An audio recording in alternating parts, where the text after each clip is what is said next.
What is up, everybody? TheDoubleZTV, one of his man, doubles, man, whatever. Welcome to yet another episode of the Wrestling vs. the World podcast. If you guys have never tuned in before, I can't believe me, it's only the third episode. So, I heard some rumblings on social media about how Raw was. I actually tried watching through this, albeit by skipping most of the matches and everything, because I couldn't be bothered to watch them. And get ready, because we got some notes to take care of for March 29, 2021. If you guys remember to do so, if you guys enjoy this episode at any time, leave a like, subscribe, bell, all that, you know what to do. So, let's just break into it because, oh boy. Oh, why did I watch this show? This should have been just a warning to stay away, because there's some pretty horrendous things, including one thing that everybody's losing their shit over, rightfully so, and you guys are going to hear about it. So right off the start, you had Drew McIntyre walking backstage, and he's already interviewed as he's entering the building about the bounty. He says, "For anybody who wants to come for me, get ready for the Scottish ass-kicking." Alright, sure, to the point. Afterwards, Hurt Business opens Raw. They get to the ring and everything. Oh, you got the almighty Bobby Lashley. And it's like, yeah, I'm going to WrestleMania. And don't forget, whoever answers the bounty gets a title match. He accidentally says title rather than title. I don't know if he's misspoke or is trying to do like an accent of sorts. But he screws up saying that, and then he says there are two guys who won't be there at WrestleMania's corner. Cedric Alexander and Shelton Benjamin show the replay for Raw for the handicap match last week and show that they lost. And Lashley is pissed off saying, "You guys have let me down. You guys are incompetent. First you lose the tag titles and then you lose this." And after a bit of a brawl that goes on there between Lashley, Cedric, and Shelton there, it's revealed that now that Shelton Benjamin and Cedric Alexander are now officially out of the Hurt Business. The faction's not completely done, as we'll get to at the end. But in terms of that association, Cedric Alexander and Shelton Benjamin are out, leaving just Lashley and MVP. It's kind of a shame, though, because the Hurt Business was doing pretty well, and then all of a sudden you have members getting kicked out. I mean, not too long ago you had Retribution break up, and I think we all can safely say thank frick for that. But now all of a sudden you have members kicked out of the Hurt Business. Makes you wonder how it's going to be, because it almost felt like a recreation, though, of the Nation of Domination of sorts, just an all African-American group. Next up, you also get a replay of what happened last week of Sheamus hitting Riddle in the gut with his scooter. Riddle will be like, was this something I said, bro? Since when does he come around with a scooter? I mean, it's almost like a poor man's version of Simon Dean coming along with that segue back in the Ruthless Aggression era. So Riddle gets interviewed about that attack, and then he goes up to Titus saying, "Yo, Titus, what's up, bro? Like, I heard you should be doing a big roast at WrestleMania, like with a pig in the ring." Titus is like, "No, I'm supposed to be the co-host." Like, "Oh, yeah, sorry, bro. Like, you could also, like, you co-host a roast in the ring." And Titus is like, "What the fuck is wrong with this guy?" and walks off. Then Sheamus suddenly just, boom, blasts Riddle and just knocks him off his scooter. I can't believe I'm saying this, but thank you, Sheamus. Seriously. So after that, Cedric and Shelton now confront Adam Pearce, and they both want matches. Shelton for tonight, Cedric for next week. We don't get confirmation, but we know at least one of the matches do happen. Finally, after that, we finally get our first match. Matt Riddle versus Sheamus. I skipped it for two reasons. One, I did not feel like watching the matches, and two, I don't want to watch Matt Riddle. If he's not going to wear shoes, I'm not going to watch. He's practically naked when he's in the ring because the only thing he's wearing are those shorts. Like, if he's not going to be bothered wearing clothes of any kind or anything, I'm not going to watch, especially if he's not wearing shoes, okay? Nobody wants to see that. Let's be honest. All I saw was at the end, Sheamus hit like a running knee strike after stopping a kick from Matt Riddle. I don't know if that's supposed to be a side finisher or if he botched the bro kick. That was enough to get the win. Then Riddle throws Sheamus out there and he's like, "Oh, it's not over, bro." Like, he actually looks pissed and all sweaty and everything. Yay, go hippie. Friggin'. Afterwards, we get a bit of the recap of everything with Shane and what happened with his knee at Fastlane. We get that replay where Shane, like, freaking smacks Braun in the back with his crutch. But then it's like, oh, that didn't do anything. It bent it, and then Shane's suddenly running.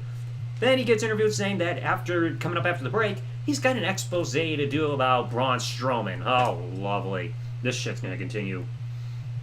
Afterwards, then Drew's going backstage and he confronts AJ Styles and Osmosis Jones or whoever the big black guy is that he's with. he's like, why don't you two try to go after me for the bounty? But then AJ says that they got bigger plans at WrestleMania. Hold on a second. Since when do the tag titles count as bigger plans than an opportunity for the WWE Championship at WrestleMania?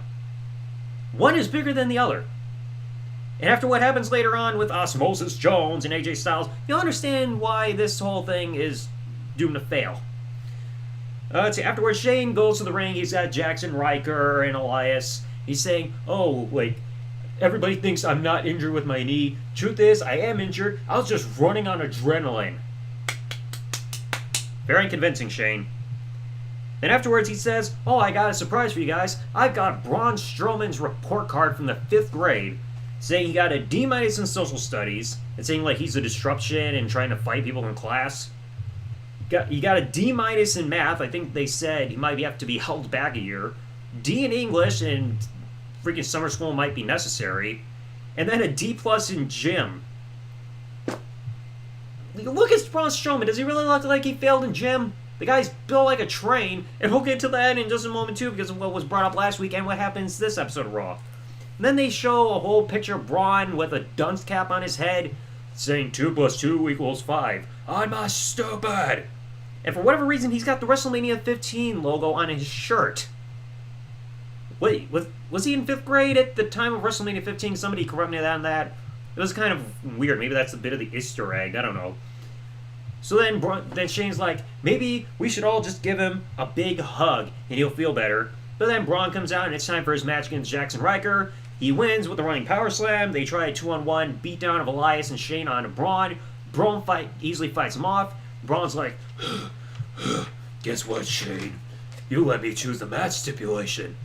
And now he's chosen for WrestleMania, Shane versus Braun. It's going to be a steel cage match. The very first time we're getting a steel cage match in WrestleMania since WrestleMania 2 between Hulk Hogan and King Kong Bundy. That's pretty odd thing to think about. It's been 35 years since we've seen a steel cage match at WrestleMania. One of two things is going to happen. Either Shane's going to go flying off the top of the steel cage, or he's going to go through it, most likely the earlier of the two, and Braun's going to be an idiot and cost himself the match. Probably like what he did with Kevin Owens at Extreme Rules 2018. All we know is Shane's going to go flying, because it's not a Shane McMahon match without him trying to take his own life.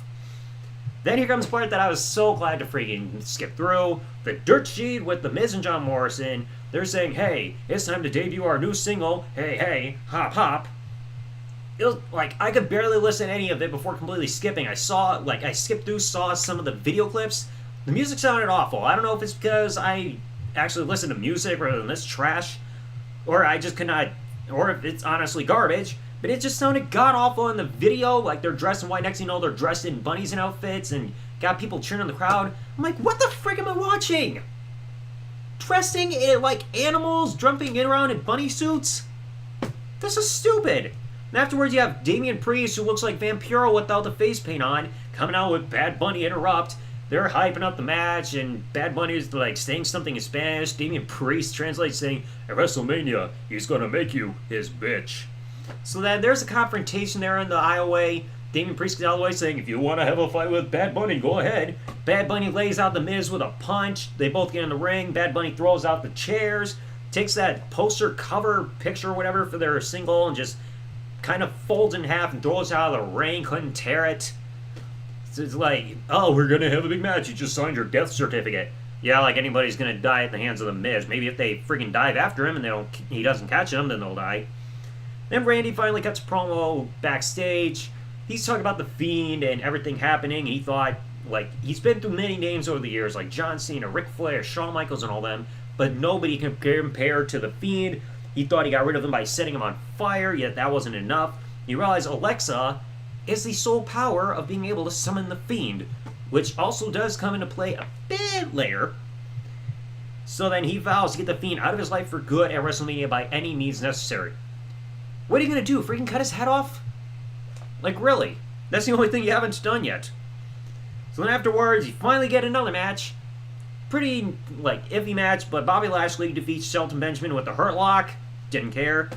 So backstage, you have New Day and AJ and Omos freaking having a backstage confrontation saying, "Oh, it's New Day game night," and Biggie or Xavier's got those freaking signs on the paper saying like, "We miss E, subscribe to Up Up Down Down on YouTube," and the New Day podcast and different signs, everything saying like, "Oh, this will see if you guys gel well as a tag team." And AJ is like, "Oh, like we're not doing it. Or you chicken?" Blah, blah, blah. Like that old freaking childish shit.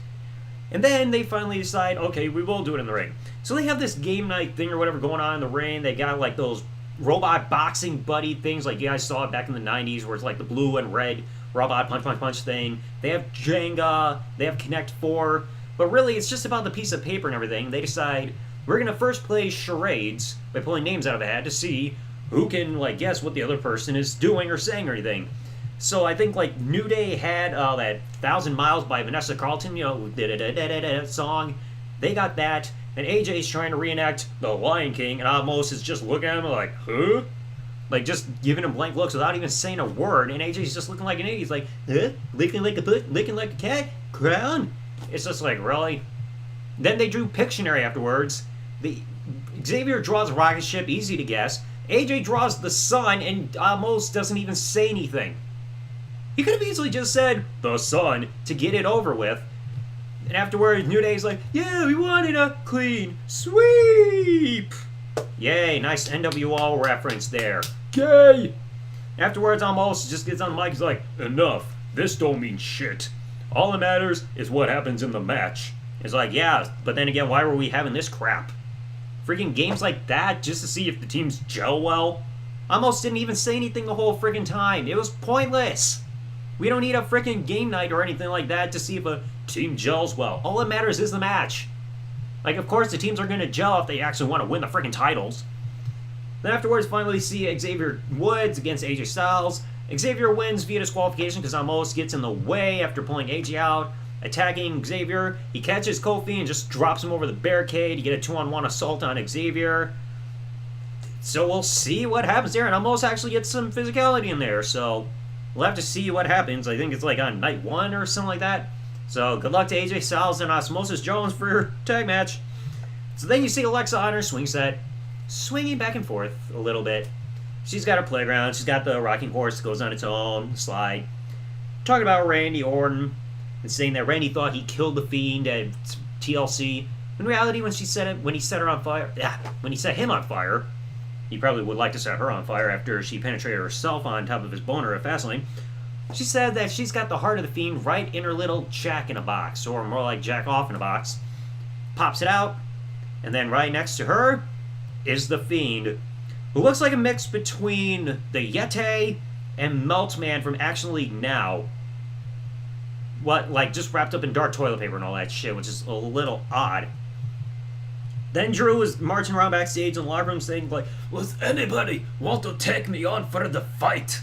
He confronts Braun. He's like, "Braun, you should be a 5-time world champion. Why aren't you? Don't you want to take the shot?" And Braun's just like, "After I defeat Shane, if you come out as WWE champion, I'll be your first challenger." Then you had some jabronis like Drew Gulak, and I think one of the Singh brothers or whoever it was that was attacking Drew just easily got thrown over a chair. Drew confronts Ricochet's like, "Where do you take on the bounty?" Ricochet just faces him man to man and is just like, "I'll take you on the ring." And Drew's like, "I respect that. See you in the ring." So it's, yeah, it's something. But it's like, we know Ricochet's not going to win. Come on, see, look how far he's fallen in the last year. Yeah, one-on-one match between Naomi and Shayna Basler after Shayna Basler knocks Lana off the apron, who I think attacked Nia. Roll up by Naomi. Pin! Yay. Big whoop. Then afterwards you have Asuka. This was the one that everybody's talking about. Asuka and Matt Riddle meet backstage. Riddle's like, hey, what's up, Asuka? I'm feeling better, bro. And even though you're a woman, I'll call you bro. Hey, my scooter's better. Do people in Japan like scooters? And afterwards he's like, I forgot what I was saying. And he just freaking skates off. He's like, I'm sorry. Like, and just walks away. This is why you need to pre-tape this shit. It's like a Great Khali match in 2006 on SmackDown. You gotta pre-tape this shit. Because doing live, it's going to be a disaster. Like, he's like, I forgot my lines. Almost like what happened with Psycho said, I think it was like, what, before In Your House 1? He's like, I'm sorry. And you just need JR saying like, we're live, pal. And Asuka is just walking, just keeps on walking. So then Rhea, Ripley, and Asuka, they have their contract signing, talking about Rhea's confidence about all this. Asuka's saying she's overconfident, and all the other stuff she's saying in her accent and everything. Rhea's saying she'll win the match and everything. Next thing you know, Rhea flips the table and hits Asuka in the head, pretty much knocking her out. Then you see Shayna Basler and Nia, Jax coming out. Saying like, oh, you two are hurt and everything. Why aren't we getting a WrestleMania match? We destroyed the whole roster. They're like, we challenge you two to a tag match next week. And Rhea's just like, we accept. So I guess, once again, we're getting WrestleMania women's opponents going against the tag champions at a random show. I don't know if it's for the tag titles. They just said it's a match, so maybe it's non-title. Just to see, oh, can they coexist? How many times have we freaking seen this over the years? We saw it for Cena Rock Survivor Series 2011. We saw Cena Shawn against Batista Undertaker and No Way Out 2007. So it's like, what's the point of constantly doing this? Can they coexist as teammates? It's garbage. Then before Ricochet has his match, he gets confronted by MVP saying, you're doing the right thing about going one-on-one and taking up with a bounty. But then Ricochet's like, look, you two are full, you and Lashley are full of it, I'm not joining you guys. I mean, you might want to take up that offer, though, Ricochet. You can actually have your career revitalized. Look what happened with Shelton and Cedric. They did nothing. They joined her business. They became somebody. Maybe you'll finally stop being a jabroni. Anyway, Drew defeats Ricochet afterwards in like 3 minutes with a Claymore after avoiding this 6:30 splash. It's like, yeah, way to get strong, dude. You're in one of the main events for Raw. Okay, technically semi-main event because another match happens. And you lose in 3 minutes. Yeah, he definitely got over, really climbed up the ladder. Then right afterwards, Ali attacks him, and Drew is like, do you want a match there, Ali? Get in the ring. So they have a match. Again, Drew wins, Claymore, boom. Afterwards, Drew calls out Bobby Lashley. They have their confrontation face-to-face, being like, talking about Elimination Chamber, and Drew saying like, you just confirmed tonight that you are afraid of Drew McIntyre. They brawl. Bobby Lashley gets sent to the outside, and then who comes afterwards? Burger King Corbin. Suddenly jumping ship from SmackDown and attacking Drew McIntyre. Bobby Lashley gets like 3 Hurt Locks locked in, and Drew is left there laying. So I guess it means Burger King Corbin is part of freaking Hurt Business. But I gotta ask one question. Why is Baron Butt fucking Corbin in this? When was the last time this guy did anything relevant or anything revolutionary at all? Like, he's had this whole freaking Burger King of the Onion Ring gimmick going on for way too freaking long. And all of a sudden he jumps ship without explanation how he's suddenly able to go from SmackDown to Raw, and he's doing this shit. Hopefully this does not mean he goes for the WWE title at WrestleMania. Please, if there is a God, if, I don't know if there is, but if there is one, do not let Baron Corbin in this match, please. You can't just suddenly go from doing nothing to being in a world title match just like that out of nowhere and expect it to work. So anyway, that was Raw. Many bad things came from this. I mean, like breaking up the Hurt Business like that is pretty sad. Especially because, like, it felt like they didn't last that long. Riddle's messing up his promo at the end and just skating off like, sorry, I forgot my line, which is absolutely stupid. I mean, can somebody please throw this guy down a flight of stairs?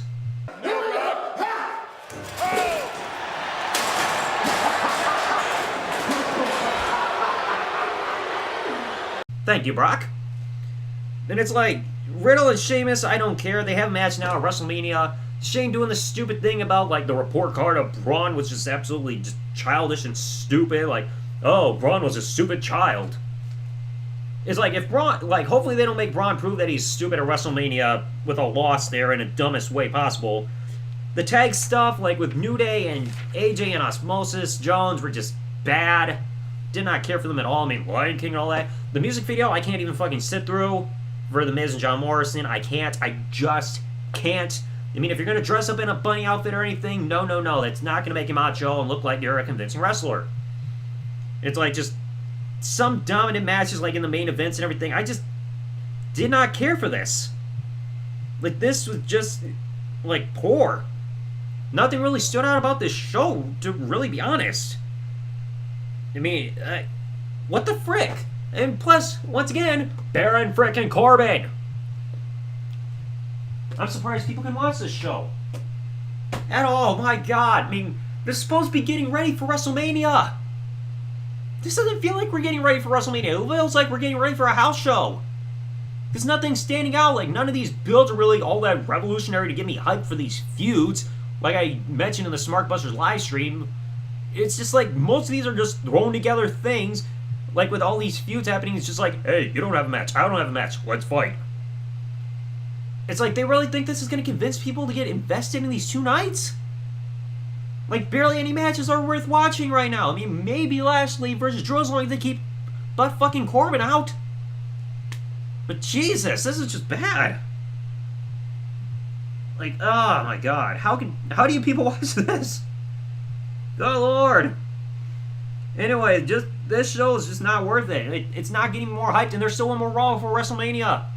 They have one more Raw left to convince people that the Raw brand is going to have some exciting stuff for WrestleMania. I still hope that they don't do any... Like, I don't even want to see Bad Bunny there or anything. They're better off just having a tag match. Include Damian Priest and John Morrison if you have to. Rather than just Bad Bunny versus The Miz. If The Miz loses, he can't recover from that because he's going to lose cleanly to a celebrity. It's just going to happen. So anyway, folks, that's going to conclude it for today's episode of the Wrestling vs. World podcast. Let me know what you guys thought about Raw.